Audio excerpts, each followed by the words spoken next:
내용을 보고 있죠. 오늘 이 시간이 이제 팔복의 마지막 시간입니다. 팔복의 마지막 내용이죠. 을을 위해 박해받는 자, 을을 위해 박해받는 자로 우리 함께 내용을 나누겠습니다. 그러면 심령이 가난하고요, 애통한 자가 되고, 온유한 자가 되고, 또 의에 줄이고 목마른 자가 되고, 또 긍휼히 여기는 자가 되고, 또 마음이 청결한 자가 되고, 또 평화를 만드는 자가 되고. 여러분, 얼마나 멋있는 모습입니까? 그렇죠? 얘기만 들어도 훌륭한 모습입니다. 그런데 그렇게 될수록, 그럴수록 세상으로부터 박해를 받습니다. 오늘 마태복음 5장 10절의 내용으로 세 가지 주요 요지를 같이 나누고자 합니다. 첫 번째, 을을 위하여 박해를 받는 자가 복이 있습니다. 을을 위하여 박해를 받는 자가 복이 있습니다. 예수님은요, 하나님 나라의 백성들이 살아갈 삶의 원리, 그렇죠? 그리고 중요점을 이 팔복에 잘 요약해서 알려주고 있는 것입니다. 믿는 자들은 우리가 잘 알다시피 이 세상에 속할 뿐만 아니라 하나님 나라에 속한 자들입니다. 세상 나라 사람들은요, 세상 사람들은 세상 나라에 속한 사람, 이 세상 나라뿐입니다. 그러니까 하나님 나라에 거하는, 하나님 나라를 누리고 있는 이 믿는 자들과 세상 나라에 거하고 있는 세상 사람들은 이 두 질서가 충돌하는 지점에서 박해가 일어날 수밖에 없는 것입니다. 부딪히기 때문입니다. 그런 박해가 있는 가운데 두 가지 점검이 필요합니다. 첫 번째, 나의 잘못이 잘못으로 인한 핍박인지 확인할 필요가 있습니다. 핍박은요, 내 자신의 잘못과 오류로 인해서 받기도 합니다. 해야 할 책임을 하지 못할 때, 맡겨진 일을 완수하지 못할 때 핍박이나 박해를 받는 경우가 있습니다. 그런데 본문에서 말하는 박해는 이런 박해가 아니라는 것입니다. 나의 실수와 허물과 잘못으로 인해서 겪는 박해는요, 거기에 내가 사과하고 용서를 구하고 책임을 지고 다시는 실수하지 않도록 훈련하고 고쳐나가고 학습하면 됩니다. 그런데 본문에서 말하는 박해는 내가 예수를 믿기 때문에, 내가 예수님을 믿는데 제대로 믿기 때문에, 바르게 살기 때문에, 또 진리대로 살기 때문에, 의롭게 살기 때문에, 정직하게 살기 때문에 상대방으로부터 받는 박해를 이야기해주고 있는 것입니다. 여러분, 예수 그리스도를요, 주님으로 받아들이는 자들은 하나님의 사랑의 질서를 따릅니다. 그때부터 믿는 자들의 마음은요, 진리와 성령으로 인해서 조금씩 이제 변화되기 시작합니다. 구원과 함께요, 새로운 질서 속에서 우리가 들어가며 그 질서를 받아들이고 그 질서에 동화되면서 살아가게 되는 것입니다. 세상과는 전혀 다른 질서인 것이죠. 하나님 나라의 질서인 것입니다. 그것이 세상 나라의 질서와 충돌하면 이제 저항이 일어나고 박해가 일어나는 것입니다. 그래서 세상의 미움을 받습니다. 믿음의 생활을 한다고 집단에서 따돌림을 하는 경우도 있습니다. 지속적인 편가르기를 합니다. 사회적으로 불이익을 주기도 합니다. 믿을 게 없어서 그런 신을 믿느냐고 핀잔을 주고요, 정신적으로 유약하니까, 기압이 빠졌으니까, 기가 없으니까 종교에 심취한다고 혀를 차는 동료들, 친구들이 있습니다. 모두 을을 위하여서 박해를 받고 있는 것입니다. 또 두 번째 점검 중에서 두 가지 점검 중에서 두 번째, 을을 위하여서 박해를 받는 게 아니라 을을 위해서 내가 박해를 하는 자가 아닌지 확인해 볼 필요가 있다는 것입니다. 박해를 생각할 때 나는 을을 위하여서 정작 다른 사람에게 박해를 가하는 자가 아닌지 확인해야 됩니다.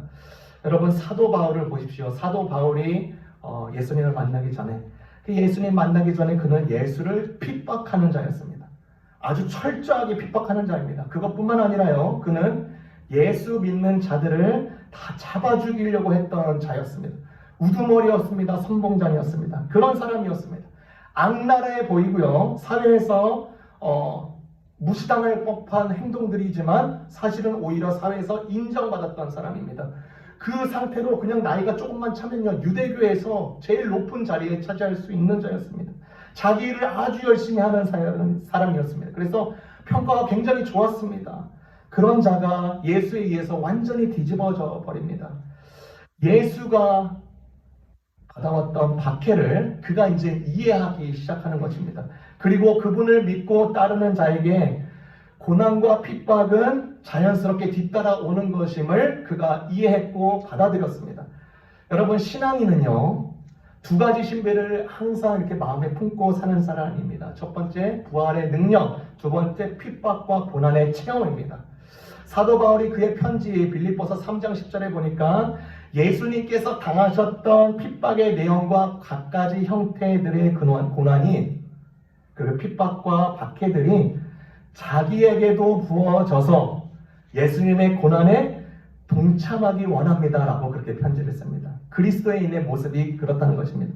그는요, 실제적으로 이제 주님을 만난 이후에 주님의 사역과 교회를 위하여서 정말로 많이 맞았습니다. 그가 때리는 자였는지 맞는 자가 됩니다. 피해를 당합니다. 음모를 당합니다. 죽을 고비를 많이 당합니다. 제가 이 바울의 모습을 보면서 제가 그 심정을, 예수님을 만났던 그 심정을 시와 산문으로 좀 표현해 봤습니다. 당신을 알기 전 내가 옳은 줄 알았습니다. 하나님을 알기 전 십자가의 형틀에 매달린 당신은 저주덩어리였음을 더욱더 확신했습니다. 내가 옳은 것을 향해서 예수님 따르는 자를 연행, 폭행, 투옥시키는 것을 나의 훈장으로 여겼습니다. 나의 심장이 하나님으로 부풀어 오르고 사람들의 존경을 힘껏 받았을 당시에 당신은 내게 빛으로 오셨습니다. 그리고 3일 동안의 눈먼 내 자신을 바라보며 내가 심각한 영적인 소경이었음을 깨달았습니다. 참 진리 되시고 빛이신 예수님을 만났기 때문입니다. 당신은 누구시길래 나의 모진 핍박을 여과없이 다 받아내셨습니까? 산처럼 높고 바다보다 넓은 당신께서는 어찌 작고 작은 벌레와 같은 나의 박해를 다 받아내셨습니까? 당신의 편에 서 있는 자를 짓밟을 때 당신의 입술이 깨물어지는 것을 느꼈습니다. 당신의 따르는 자를 연행하며 투옥시키며 매질할 때 당신의 눈에 눈물이 흐르는 것을 이제 내가 봅니다. 여러분, 정말로 하나님을 위해서 살았던 그 자가요, 정작 그가 박해자였다는 것을 그가 깨달았습니다. 의를 위해서 박해를 받는 게 아니라 박해를 하는 자였죠. 제가 예전에 학생부들을 맡았을 때, 이제 전도사 시절이었습니다. 그 고등학교 2학년 학생이 신앙생활을 이제 잘 하고 있는 학생이 있었어요. 근데 이 학생의 집안의 배경은요, 우리가 잘 알다시피 설날이나 추석이나 가족 큰 명절들이 있으면 다 온 가족이 모여서 제사를 드리는 그런 집안이었습니다. 근데 이제 이 고2 학생이 믿음이 생기고 신앙이 생기니까 이제 갈등이 생기는 것입니다. 그래서 저에게 물어보는 거예요. 전도사님, 저 제사 싫어요. 저 하나님 믿잖아요. 절하기도 싫어요. 가기도 싫지만 제가 장남이라 그럴 수도 없어요. 어떻게 해야 됩니까? 그렇게 물어보는 거예요. 그래서 제가 그렇게 답변했습니다. 하나님이 너를 그 가족으로 불러주신 것을 한번 생각해 봐라. 너가 신앙생활을 하기 편안한 곳이 적합했다면 강력한 크리스찬의 가문에서 자라게 했을 것이야. 그러나 하나님이 너를 그곳에부터 나게 하셨다면 분명한 이유가 있을 거야. 모든 가족들이 절을 할 때 너가 미리 진지하게 부모님에게 그리고 또한 친지들에게 말했으면 좋겠구나. 저는 절을 해서 예를 표하기보다는 진심 어린 묵념과 기도로 예를 표하겠다고 그렇게 한번 전달해 보거라 했더니 그 학생은 다행스럽게 저의 조언을 받아들였고요. 그가 정말로 그 가족들에게 그렇게 모든 내용을 알렸습니다. 모든 가족 모임에서 절을 하시는 대신에 하나님께 기도함으로 예를 갖추는 것을 가족들이 다 허락을 한 것이죠. 만약에 그 학생이요, 저에게 조언을 구하지 않고 그의 생각으로 대화 진지한 자세 없이 그저 무턱대고 나는 하나님 믿으니까 이렇게 하는 게 정당해 하면서 이런 식으로 가족 모임에서 자세를 취하면요, 그는 어느새 의를 위해서 박해를 받는 자가 아니라 박해를 가하는 자리에 설 수 있는 것입니다. 그러면요, 오히려 복음의 길이 더욱더 막혀버리는 것입니다. 그래서 우리가 잘 생각해야 됩니다. 내가 정작 의를 위해서 박해를 가하는 자인지, 정말 하나님의 이름을 걸고 박해를 가하는 자인지, 아니면 나는 하나님의 뜻을 위해서 박해를 받는 자인지 우리 스스로도 점검해 볼 필요가 있는 것입니다. 주님은 팔복의 마지막 부분을 정말로 어렵고 힘든 이 메시지로 이 말씀을 우리에게 주시는 것이죠. 의를 위하여서 박해를 받는 자가 복이 있다고 하십니다. 예수님께서요, 피상적인 말로만 이 말을 하셨다면 우리는 마땅히 해야 될 당위성을 금방 잃어버릴 것입니다. 탁상 공론 정도쯤이면 얼마든지 한기로 흘려버릴 수 있을 것입니다. 그런데 예수님은요, 제자들의 고백처럼, 사도 바울의 고백처럼 예수님은 세상 모든 사람들에게 모든 박해를 받으셨습니다. 그 박해에 연결되어 있는 자가 믿는 자, 곧 우리들이라는 것입니다. 의를 위하여서 박해받는 자가 복이 있습니다. 두 번째 우리가 함께 나눌 내용은 박해는 어떤 모습으로 오는가입니다. 세상 사람들이 박해하는 방식들이 있습니다. 이어서 말하는 것이죠. 5장 11절 우리 함께 보겠습니다. 5장 11절 너희를 욕하고 박해하고 거짓으로 너희를 거슬러 모든 악한 말을 할 때에는, 그러니까 총 네 가지가 나오죠. 모욕과 거짓과 대적과 악으로 그렇게 박해를 합니다. 세상은요, 믿는 자가요, 제대로 믿을 때 그 믿음을 절대로 칭찬하지 않습니다.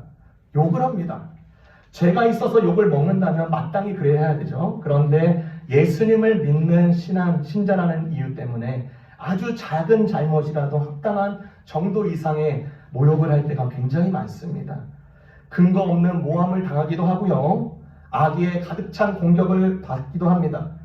박해는 정당하게 이루어지지 않습니다. 거짓으로 이루어집니다. 진리가 없기 때문에 그들은 진리를 두려워하지 않고 붙잡지 않기 때문에 거칠 것이 없는 것입니다. 악의와 편견으로 가득 찬 말을 쏟아냅니다. 여러분 1세기의 때의 교회를 한번 생각해 보십시다. 1세기 때 이제 1세기 때 교회가 이제 태동되어서 이제 60년대, 70년대가 지났을 때 박해는 어떤 모양으로 왔을까? 그때 당시에 이제 많은 그리스도인들이 로마 제국의 식민지였기 때문에 로마의 이제 구속을 받는 거죠. 로마의 정치 질서를 따르는 것입니다. 그 정치 질서 중에 본래 로마는 다신교 사회였습니다. 종교의 다양성을 인정했습니다. 문화와 종교에 대해서 기본적으로 관용을 베푸는 태도를 취했기 때문에 기독교를 이렇게 직접적으로 박해하지는 않았습니다. 그런데 기독교에 대한 많은 오해와 소문들이 돌고 있었습니다.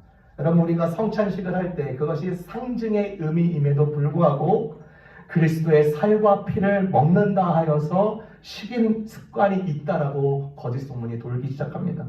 모임에서 서로 형제님, 자매님이라고 말하니까 근친 상간을 가지고 있다는 오해를 초래하기도 합니다. 정말 말이 안 되는데요. 그렇게 부풀려지는 것입니다. 더욱더 큰 치명적인 박해의 시작점이 어디 있었냐면 그리스도인들이 가지고 있는 신앙관에서부터 있었습니다.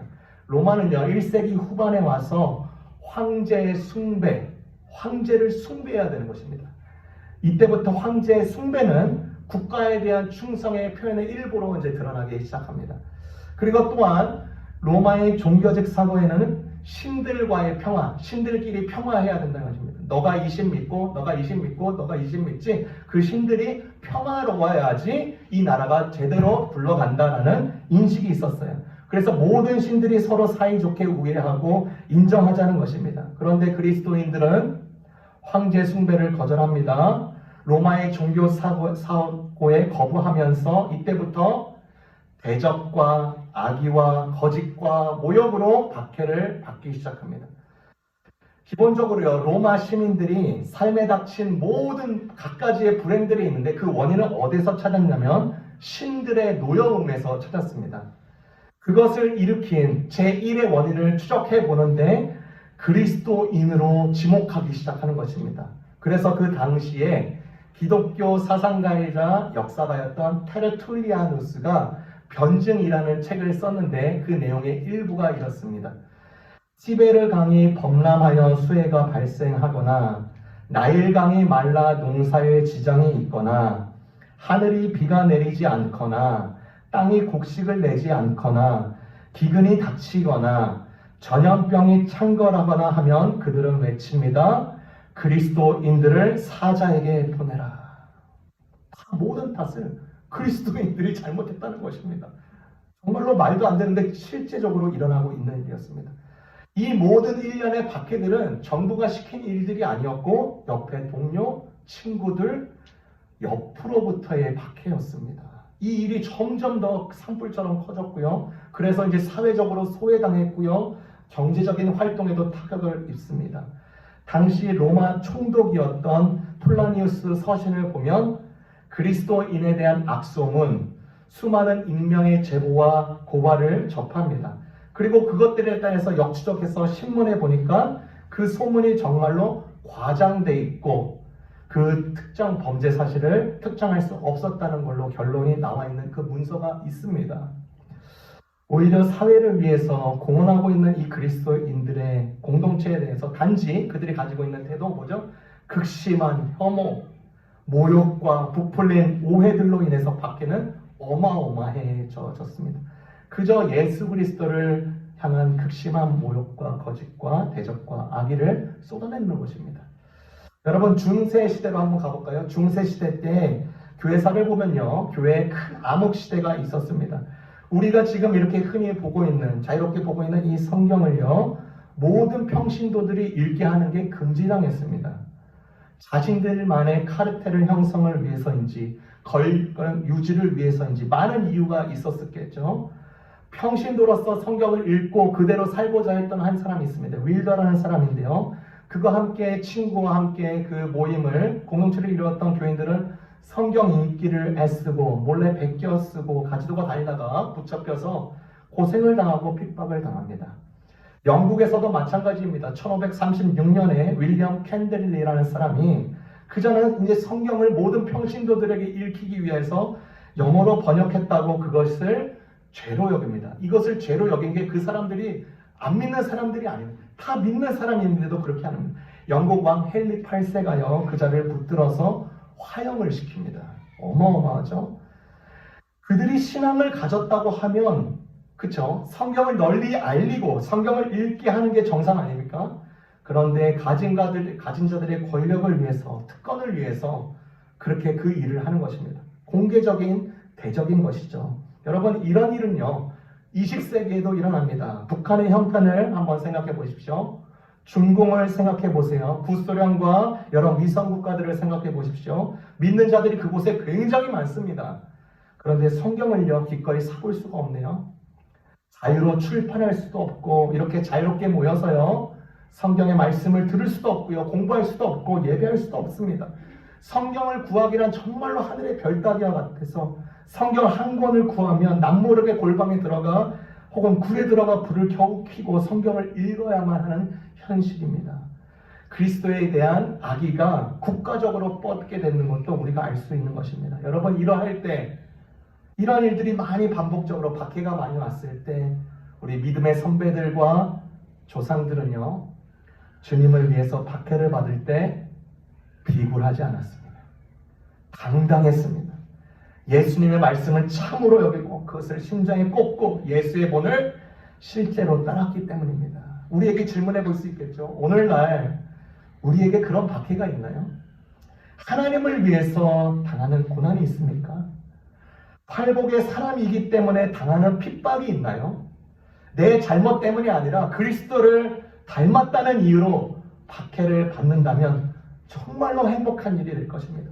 팔복의 사람이기 때문에 미움을 받는다면 얼마나 자랑스러운 일일까. 오늘 박해가 어떤 모습으로 오는지 우리가 성경에 이렇게 잘 나타내주고 있습니다. 마지막입니다. 세 번째, 의를 위하여 받는 박해는 매듭과 같다입니다. 의를 위하여 받는 박해는 매듭과 같다. 여러분, 오늘 말씀처럼 의를 위해서 박해를 받을 때 복이 있다고 하십니다.